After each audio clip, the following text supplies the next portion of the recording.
Hello everyone, कैसे हैं आप लोग का डिमांड आया था, कमेंट्स आया था कि सर होम साइंस का वीडियो बनाइए। होम साइंस मतलब गृह विज्ञान।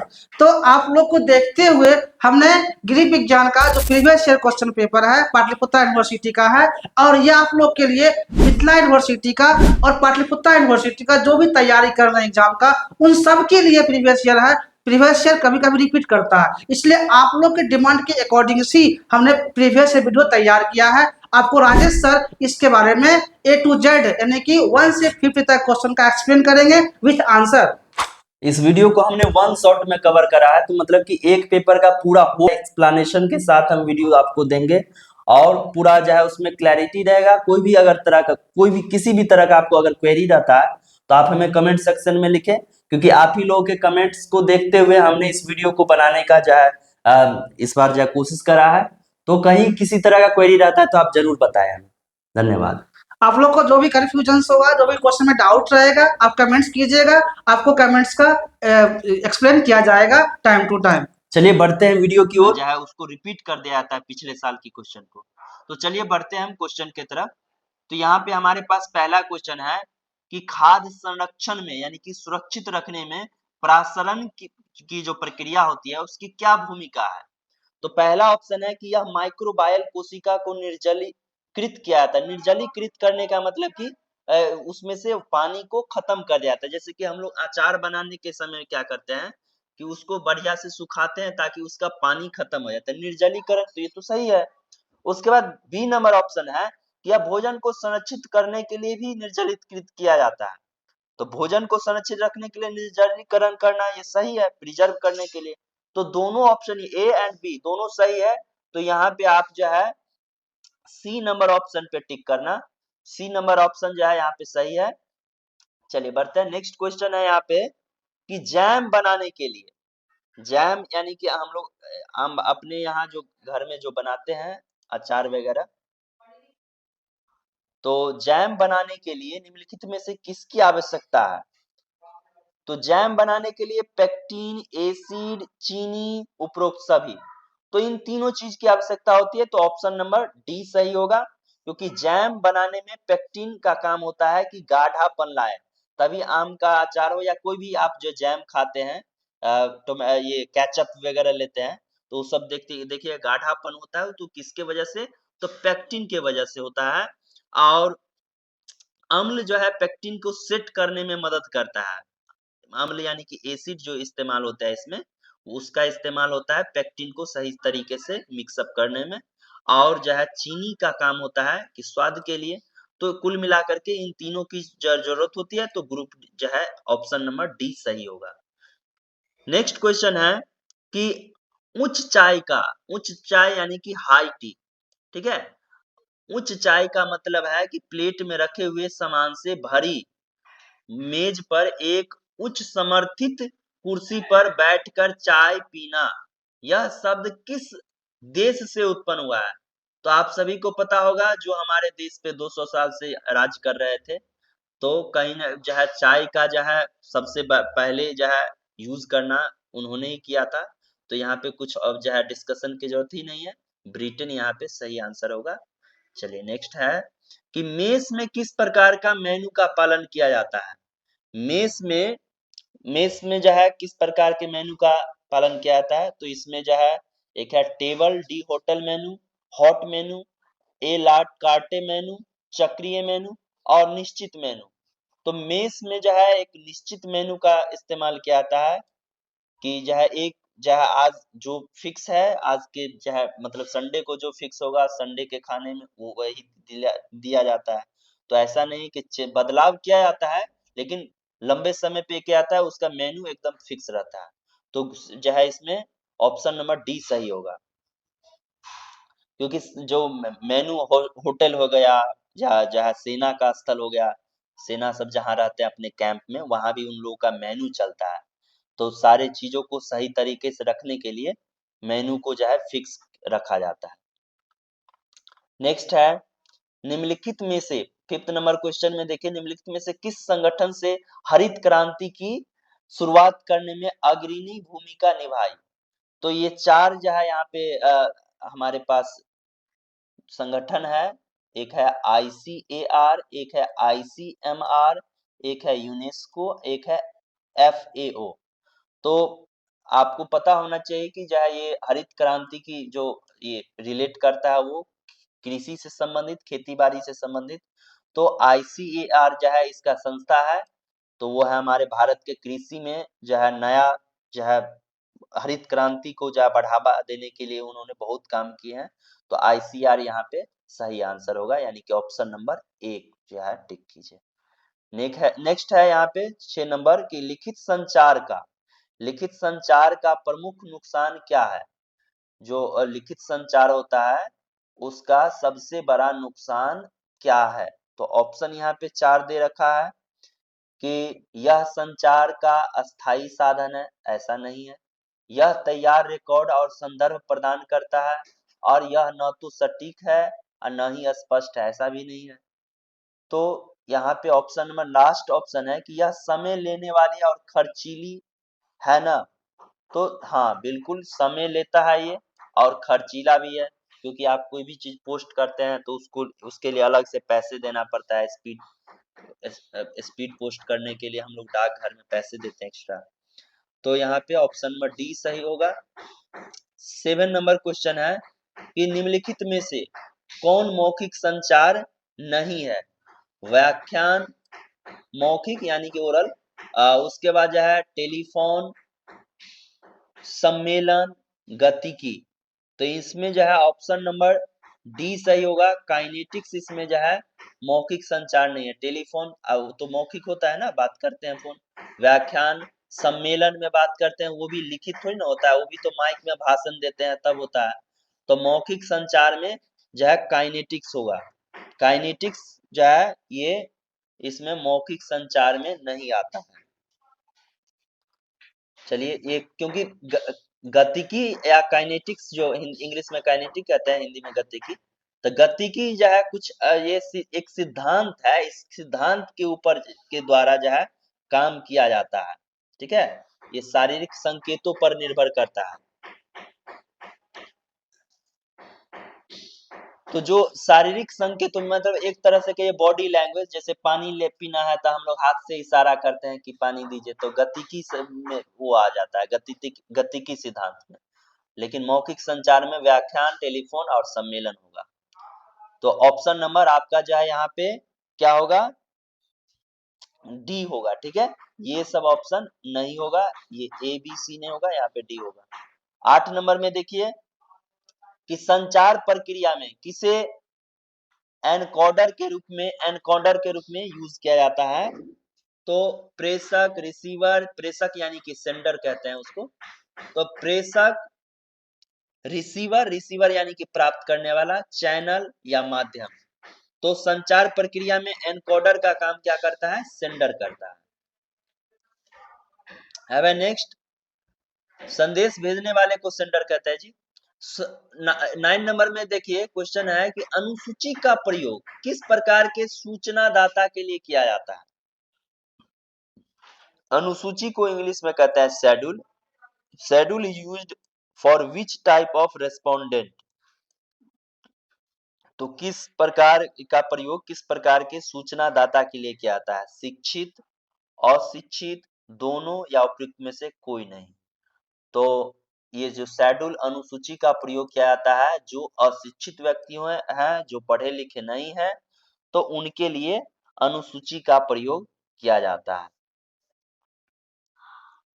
ये सर्वे का तरीका है। उसके बाद जरा देखिए नेक्स्ट है 10 नंबर में, किस प्रकार की किसी श्रेणी में जिस मूल्य की आवृत्ति सर्वाधिक होती है, किसी श्रेणी में जिस मूल्य की आवृत्ति फ्रीक्वेंसी सर्वाधिक होती है, ज्यादा होता है, तो उसे क्या कहते हैं। तो अगर ज्यादा होगा किसी आवृत्ति में, किसी श्रेणी में जिस मूल्य की आवृत्ति ज्यादा होगा उसको हम कहते हैं मोड। क्या कहते हैं उसे, मोड, या हिंदी में बहुलांक कहते हैं। ठीक है, नेक्स्ट है 11 नंबर में, गणनात्मक पद्धति के अंतर्गत क्या नहीं आता है। गणनात्मक पद्धति के अंतर्गत क्या नहीं आता है।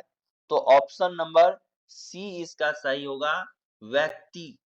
व्यक्तिक अध्ययन जो है ये इस पद्धति में नहीं आता है, बाकी सारा जो है गणनात्मक पद्धति में आता है, चाहे सामाजिक सर्वेक्षण हो, सांख्यिकीय हो या तुलनात्मक हो। तो ऑप्शन नंबर सी यहाँ पे सही होगा, क्योंकि व्यक्तिगत अध्ययन एक गुणात्मक अध्ययन होता है और बाकी जो है इसमें कुछ जो है मात्रात्मक विधियां जो है संख्यात्मक डेटा पर आधारित होता है, तो इसलिए यहाँ पे व्यक्तिक अध्ययन जो है इसमें नहीं आएगा। निम्नलिखित है 12 नंबर में देखिए क्या लिखा है कि निम्नलिखित में से कौन सा भोजन जठरांत्र में संबंध मार्गों में अवशेषों की न्यूनतम मात्रा छोड़ता है। अगर जो इंग्लिश मीडियम वाले होंगे तो इंग्लिश भी समझ आए। Which of the following type of food leaves minimal amount of residue. तो which of the following type of food leaves minimum amount of residue in the gastrointestinal tract. तो किस तरह के भोजन जो है हमारे जो है जठरांत मार्ग में अवशेष को कम से कम मात्रा में छोड़ता है। तो इसका ऑप्शन नंबर जो है बी सही होगा, साफ और तरल आहार। ठीक है, साफ और तरल आहार होगा जो न्यूनतम मात्रा में अवशेषों को जठरांत्र मार्ग में छोड़ता है, क्योंकि स्पष्ट तरल आहार में ठोस अंश बहुत कम होते हैं जिसमें पाचन तंत्र पर ज्यादा बोझ नहीं पड़ता है। तो इसलिए साफ और तरल आहार अगर हम लेते हैं तो उसमें अवशेष कम बनेगा या रेसिड्यू कम बनेगा। 13 नंबर में देखिए 1 ग्राम शराब कितनी कैलोरी देती है। तो 1 ग्राम शराब जो है 7 कैलोरी जो है वो एनर्जी देती है। 1 ग्राम अल्कोहल से कितने कैलोरी मिलता है, तो वो होगा 7 कैलोरी। ठीक है, क्योंकि पोषण विज्ञान का जो है मानना है कि 1 ग्राम अल्कोहल से लगभग 7 कैलोरी ऊर्जा प्राप्त होता है। इसलिए शराबी सबको देखते हैं पूरा बोतल जो चढ़ा लेता है तो वो झूमने लगता है। इसका मेन रीजन है कि उसमें जो है बहुत ज्यादा मात्रा में कैलोरी पैदा, मतलब 1 ग्राम, और जो मान लीजिए एक जो है आधा केजी या जो है 250 ग्राम ml जो अगर ले लेता है तो उनको जो है उनके लिए बहुत ही मतलब कि ये हो जाता है, एनर्जी काफी ज्यादा आता है। तो इसलिए ये चीज याद रखना है। ठीक है, चलते बढ़िया। 14 नंबर में है कि कोहल वर्ग के विकास के चरण बच्चों के किस प्रकार के विकास से संबंधित है।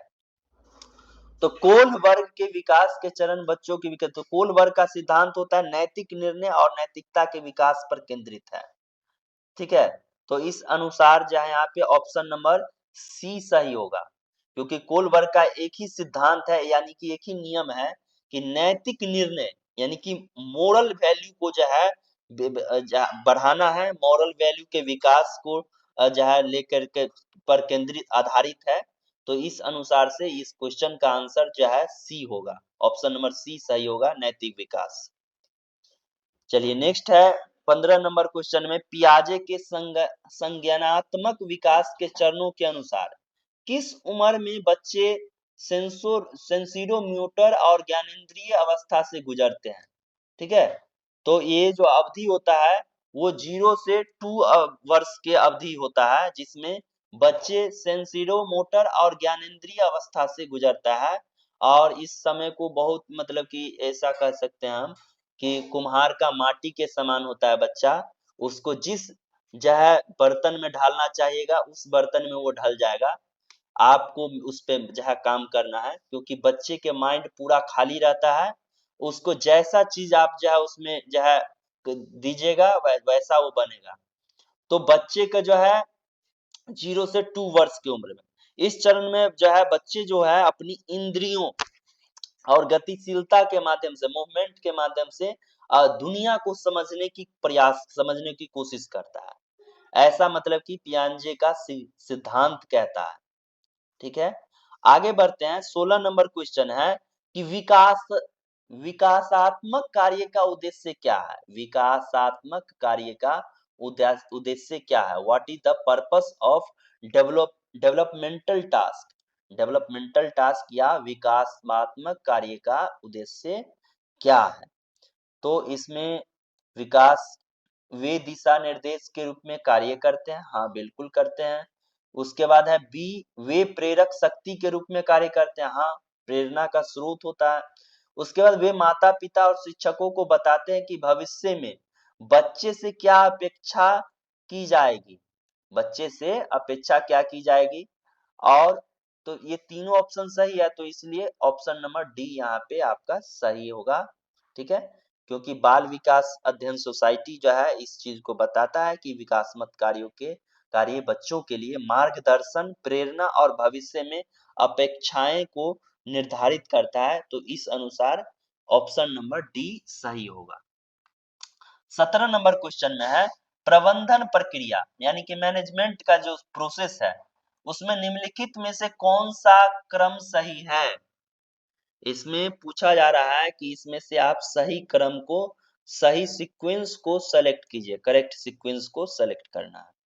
तो एक विश्लेषण के माध्यम से कि एक मानक प्रबंधीय प्रक्रिया में पहले योजना, फिर संगठन नियंत्रण और अंत में मूल्यांकन होता है। इस आधार पे ऑप्शन नंबर सी आपका सही होगा, योजना, आयोजन, नियंत्रण, मूल्यांकन, ये ऑप्शन सही है।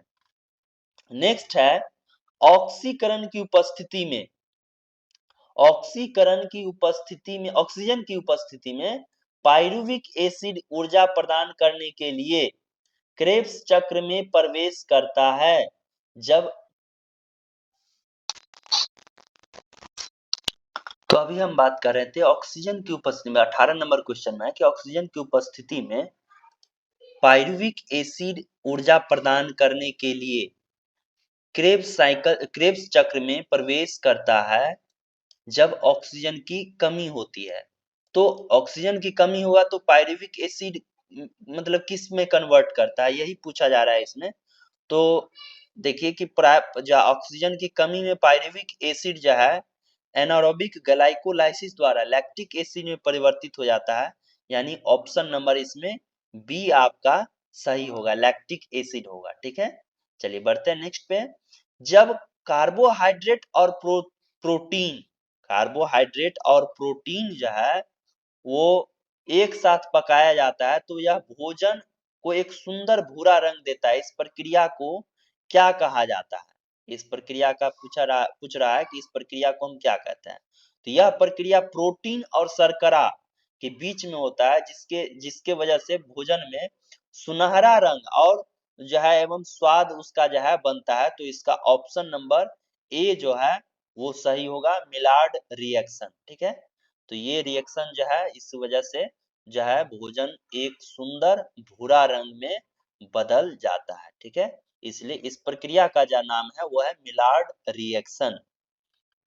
20 नंबर में है कि निम्नलिखित में से कौन सा पोषक तत्व कार्बन, हाइड्रोजन, ऑक्सीजन एवं नाइट्रोजन से बना है। तो इसमें जो है प्रोटीन, कार्बोहाइड्रेट, वसा और विटामिन है। तो इसमें ऑप्शन नंबर जो है ए होगा, क्योंकि नाइट्रोजन, ऑक्सीजन और हाइड्रोजन के हेल्प से जो है प्रोटीन बनता है, क्योंकि प्रोटीन में एमिनो एसिड पाया जाता है। ऐसा आप जानते हो कि एमिनो एसिड होता है जिनमें नाइट्रोजन भी शामिल होता है, इसलिए ऑप्शन नंबर ए सही होगा आपका। फिर है 21 है, तो 21 वाला जो है क्वेश्चन में है कि मासिक धर्म जो महिला में होती है, मासिक धर्म चक्र जो है किस दिन ओवुलेशन होता है, मासिक चक्र के किस दिन ओवुलेशन होता है यानी कि एग्स बनता है। तो विश्लेषक का कहना है कि एक सामान्य 28 दिवसीय चक्र में 14वें दिन जो है महिलाओं में या लड़कियों में ओवुलेशन होता है। तो इसमें ऑप्शन नंबर जो है सी इस आपका सही होगा, क्योंकि महिलाओं में 14वें दिन जो है वो ओवुलेशन होता है। अब है पिन एंड थ्रेड विधि का उपयोग क्या है। पिन और थ्रेड का जो विधि है उसका क्या उपयोग है ये पूछ रहे हैं। तो इसमें जो है इसका उपयोग जो होता है वो है मोशन एनालिसिस यानी कि ऑप्शन नंबर आपका बी, गति विश्लेषण के लिए इसका उपयोग किया जाता है पिन एंड थ्रेड विधि का। क्योंकि इस विधि से कार्यस्थल में जो होते हैं लोग जो काम करते रहते हैं उनके गति का गति विश्लेषण कर उनके काम कार्य की जो क्षमता है उसको बढ़ाया जाता है। ये सब इंजीनियरिंग फील्ड से रिलेट करता है, जो लोग जो है उस सेक्शन में काम करते हैं उनके लिए। तो यहाँ पे ऑप्शन नंबर बी होगा, क्योंकि इसके माध्यम से जो काम करने वाले लोग हैं उसके कार्य क्षमता को बढ़ाने का काम होता है। ठीक है, इस विधि से। 23 नंबर में है कि गति अध्ययन के संस्थापक, गति अध्ययन के जो संस्थापक है वो कौन है? गति अध्ययन के संस्थापक कौन है? तो गति अध्ययन के जो संस्थापक है वो आपको फ्रैंक बी ग्लेवरिथ होगा। ठीक है, ऑप्शन नंबर डी जो है ये सही है। फ्रैंक बी गिलवर्थ को गति अध्ययन के संस्थापक कहा जाता है, क्योंकि फ्रैंक विल गेट ने मोशन के स्टडी में बहुत बड़ा क्रांतिकारी काम किया है, इसलिए फ्रैंक बी गिलबर्थ होगा। तो 24 नंबर में यहाँ पे क्वेश्चन है कि किचन काउंटर की ऊंचाई कितनी होनी चाहिए? जो हमारे रूम का जो किचन है उसमें किचन की जो काउंटर होना चाहिए वो कितना ऊंचा होना चाहिए? तो उसका ऊंचाई होता है 34 से 36 इंच। कितना? 34 से 36 इंच जो है उसकी ऊंचाई होना चाहिए किचन काउंटर की।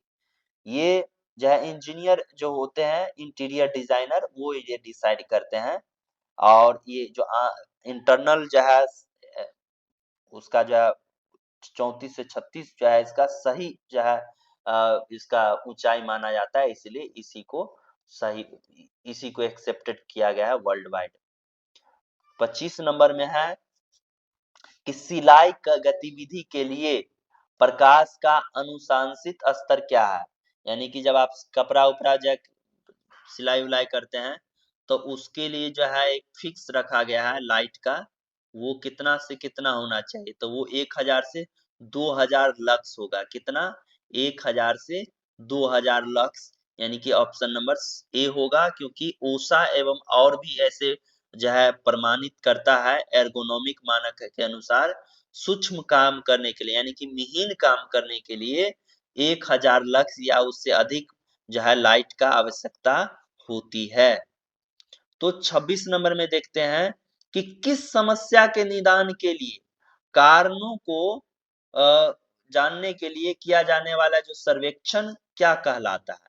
किसी समस्या के निदान के लिए मतलब प्रॉब्लम को सॉल्व करने के लिए जो कारणों को जानने के लिए किया जाने वाला जो सर्वेक्षण होता है उस सर्वेक्षण का नाम क्या है?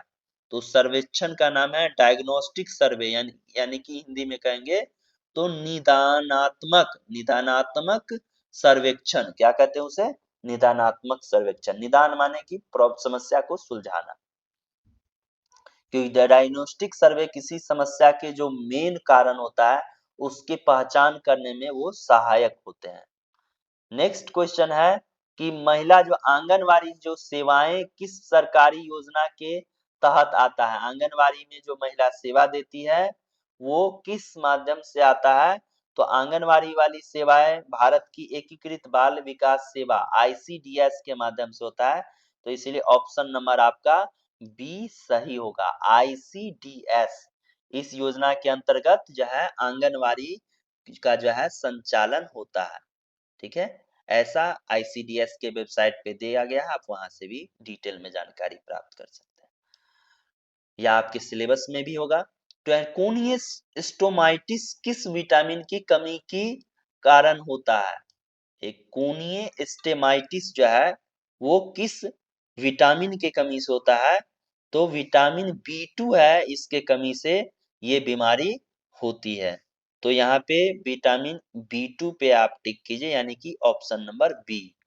ठीक है, क्योंकि विटामिन बी की कमी से जो है होंठ फट जाता है, जो जहाँ पे जिसलिए हम वैसलीन उसलिन लगा करके उसको ठीक करते हैं।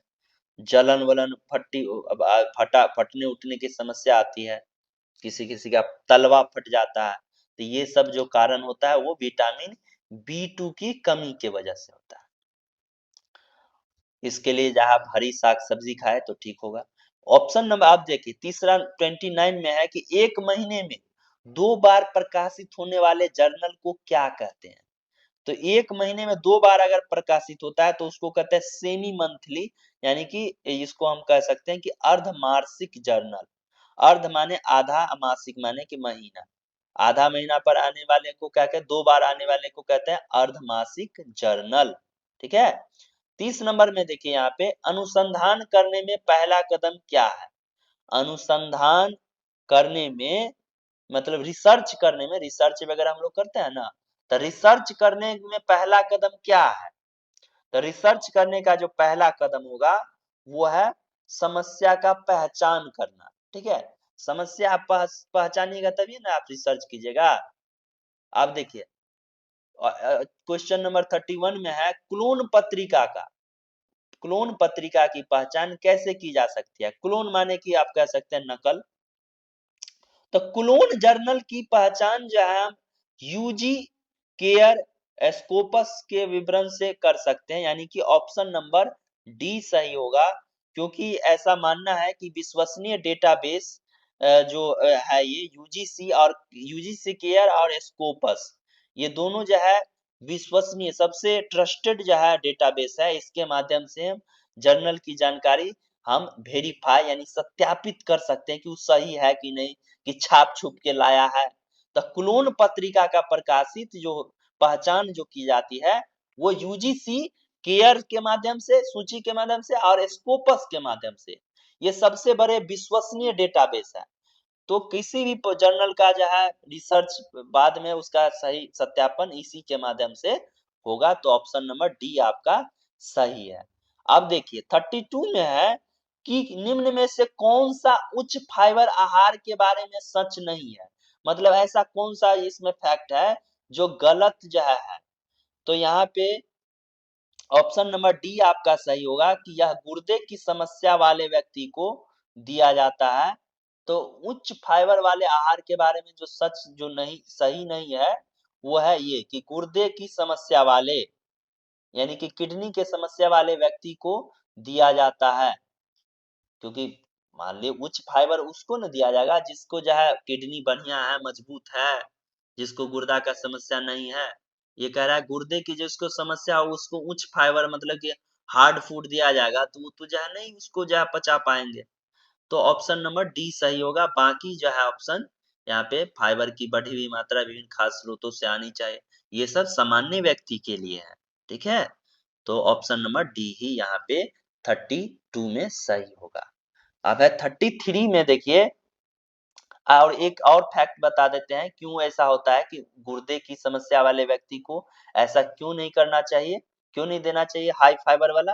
क्योंकि हाई फाइबर में पोटेशियम और फॉस्फेट की मात्रा बहुत ज्यादा होता है, जिससे गुर्दा रोगी यानी कि किडनी के रोगी को ये हानिकारक हो सकता है, ये पोटेशियम और फॉस्फेट की क्वांटिटी।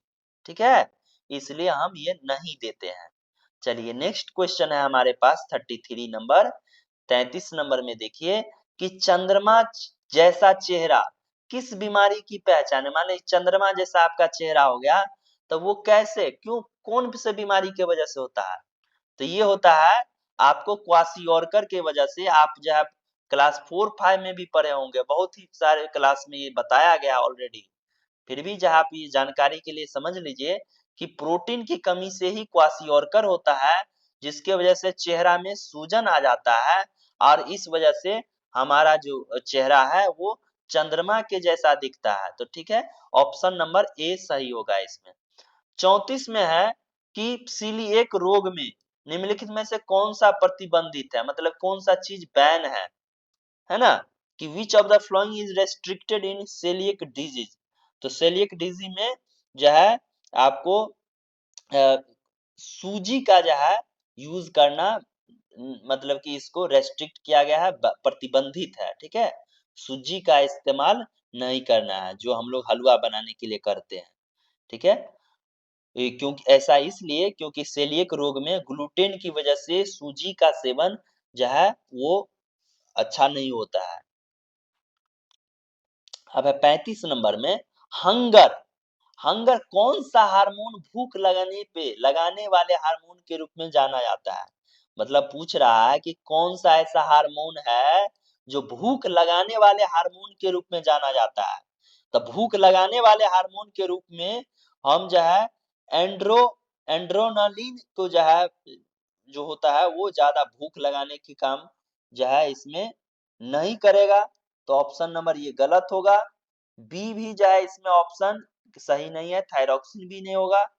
घ्रेलिन, हाँ घ्रेलिन जो है ये भूख लगाने का काम करता है, यानी कि ऑप्शन नंबर सी आपका सही होगा।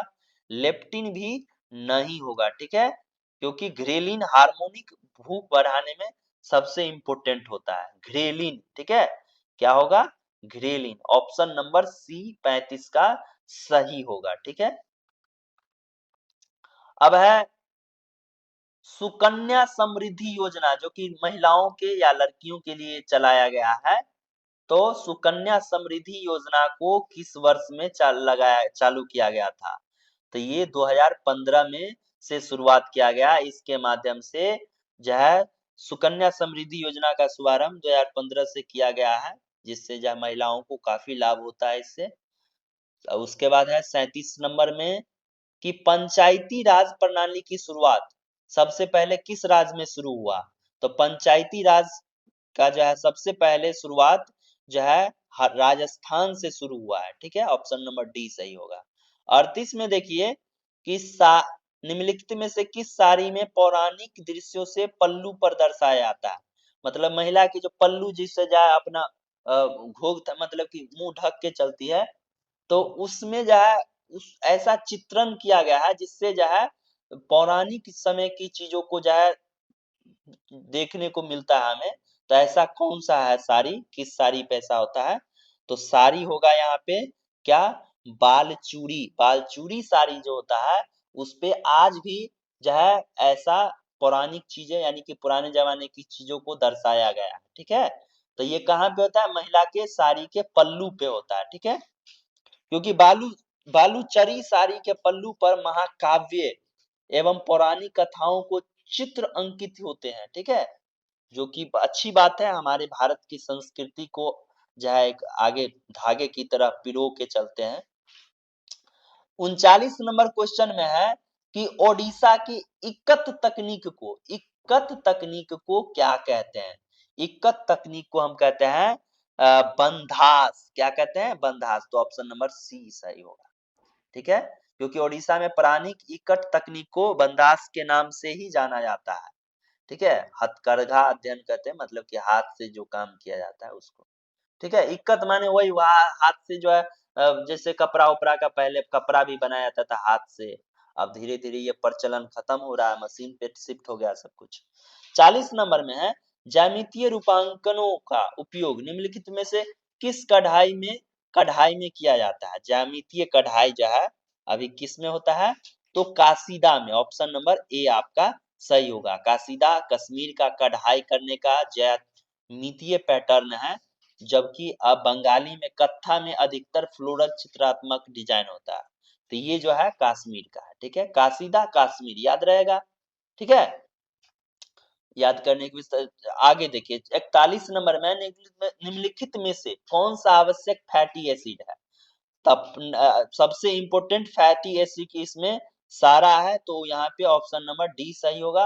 अल्फा लिनोलेनिक एसिड, उसके बाद है लिनोलेनिक एसिड, उसके बाद है आर्किडोनिक एसिड, आर्किडोनिक एसिड, तो मान ली कि सब सही है, क्योंकि WHO ऐसा प्रूव करता है कि ये तीनों जो है ये हमारे शरीर के लिए बहुत ही महत्वपूर्ण एसिड है, ठीक है, ये इसेंशियल माना जाता है हमारे शरीर के लिए। अब है महिला जो होती है, एक महिला कैल्शियम की आवश्यकता प्रतिदिन 1000 किलोग्राम की होती है, ठीक है, तो महिला को जो है 100 किलो सॉरी कैल्शियम की आवश्यकता जो है प्रतिदिन कितना है? 1000 मिलीग्राम। यदि अगर वो गर्भवती हो जाती है यानी कि प्रेग्नेंट हो जाती है, तो कैल्शियम की आवश्यकता कितना होगा?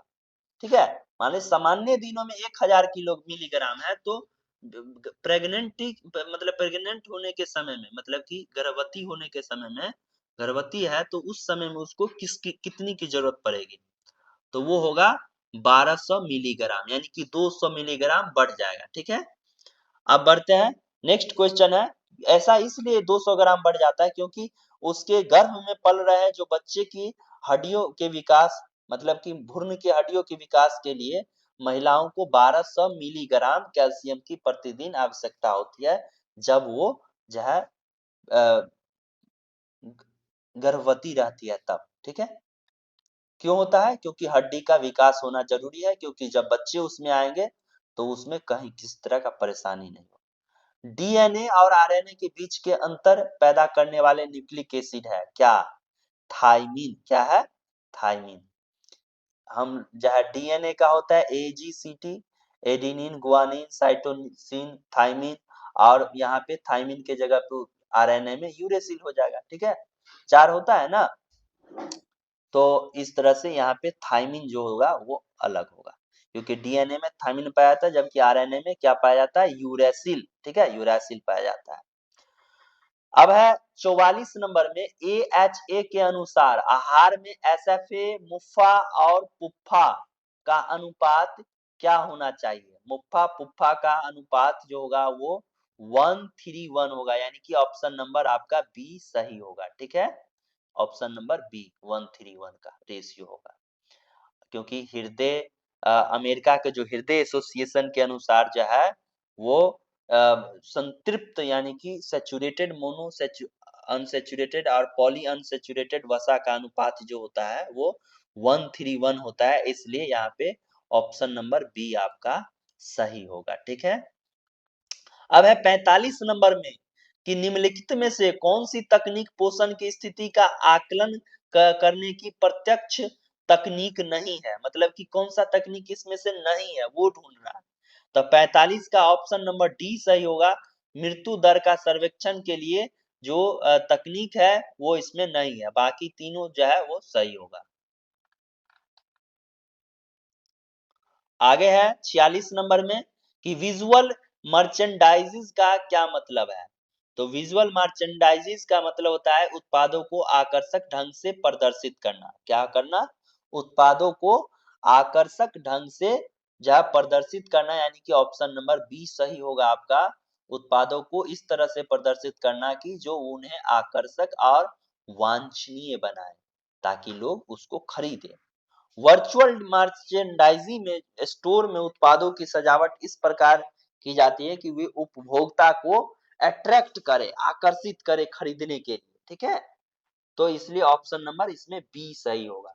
47 में है कि रियली प्रसिद्ध मॉडल या एक फिल्म स्टार के समान दिखने वाले पुतले को क्या कहते हैं? मतलब कि मॉडल की तरह ही दिखने वाले पुतले को हम क्या कहते हैं? तो वो होगा ऑप्शन यहाँ पे रियलिस्टिक, यानी कि ऑप्शन नंबर बी यथार्थवादी पुतले। क्या होगा? यथार्थवादी पुतले। 48 में देखिए क्या कह रहा है कि किस प्रकार के खाद्य पदार्थों को ठंड से संरक्षित यानी कि सुरक्षित नहीं किया जा सकता है? तो कैसा है खाना होगा जिसको सुरक्षित नहीं किया जा सकता है? तो यहाँ पे है ठंड से सुरक्षित हम जो है अनाज को नहीं कर सकते हैं, क्योंकि अनाज को आमतौर पर सुखाने की जो विधि से संरक्षित किया जाता है उसके फ्रीजिंग की आवश्यकता नहीं होती है। ठीक है, तो किस प्रकार के खाद्य पदार्थों को ठंड से संरक्षित नहीं किया जा सकता है? तो वो होगा अनाज। फल सब्जी को और मांस को तो आप चाहे फ्रीज में भी रख के जा बहुत दिन तक बचा सकते हैं, लेकिन फ्रीज में जो है दाल चावल आटा रख दीजिए तो जो है रहेगा, वो जो है खराब ही हो जाएगा, इवन अच्छा मतलब कि वो सुरक्षित नहीं रह पाएगा। तो इसलिए ऑप्शन नंबर आपका सी सही होगा। ठीक है, उसके बाद है 49 में कि सॉस, मतलब कि आप लोग जो केचप वगैरह खाते हैं ना, किसान जेली, जैम, जेली, अचार मम्मी जब बनैले रहे, फलों का रस बनाने में किस परिरक्षक का उपयोग किया जाता है? मतलब किस चीज का उपयोग किया जाता है ताकि उस चीज को जो है इसको बनाया जा सके? तो इसमें जो है सोडियम बेंजोनेट का यूज करते हैं, यानी कि ऑप्शन नंबर आपका बी सही होगा, क्योंकि अम्लीय खाद्य पदार्थों जैसे कि जैम, जेली, अचार में सोडियम बेंजोएट का प्रयोग एफएसएसएआई के अनुसार जो है सबसे ज्यादा किया जाता है, क्योंकि फूड के जो मानक जो एफएसएसएआई जो संगठन है भारत सरकार का, वो इसको प्रमाणित करता है कि आप इसमें सोडियम बेंजोएट का प्रयोग कर सकते हैं। ठीक है, चलिए आगे बढ़ते हैं। 50 नंबर में है, अमरूद और केले जैसे कठोर और गुद्देदार फलों से फलों का रस तैयार करने के लिए किस एंजाइम का प्रयोग करते हैं? तो उसके लिए हम एंजाइम पेक्टोनोलिटिक एंजाइम का उपयोग करते हैं, क्योंकि ये जो है फल में मौजूद पेक्टिन को तोड़ करके रस निकालने में सहायक होता है, इसलिए हम इसी एंजाइम का उपयोग करते हैं। ठीक है, तो मिलते हैं नेक्स्ट वीडियो में। आप लोगों का अगर जो है इस वीडियो को सपोर्ट अगर करिएगा तो इसका नेक्स्ट पार्ट भी फिर बनाया जाएगा, और भी इसको जो है नेक्स्ट लेवल से बनाएंगे। तो चलिए मिलते हैं नेक्स्ट वीडियो में। कोई क्वेरी रहता है तो आप हमें कमेंट में लिख करके पूछ सकते हैं।